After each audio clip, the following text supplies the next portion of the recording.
Ja Tironen Skiballa on syötty valtaistunnelta, mutta etiopialainen ottaa jälleen mitalin. Ja se mitali on näissä Rio-olympiakisoissa pronssia. Alis Narvamun työ.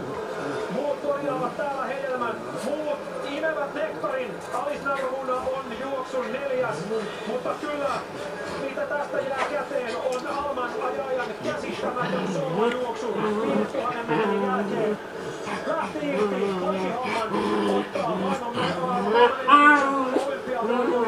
On aivan uskomattoman käsittämätön. 29, 17, 45. Tässä täytyy taas sellaisilla loppuajoilla, että menee kyppi kaikki aikojen tilasto monelta osin uusiksi. Vivian Cheroyet jää entisestä maailmanennätyksestä ehkä sekunnin verran. Sitten sieltä tullaan kaikki aikojen kolmosaika, nelosaika ja saattaa olla, että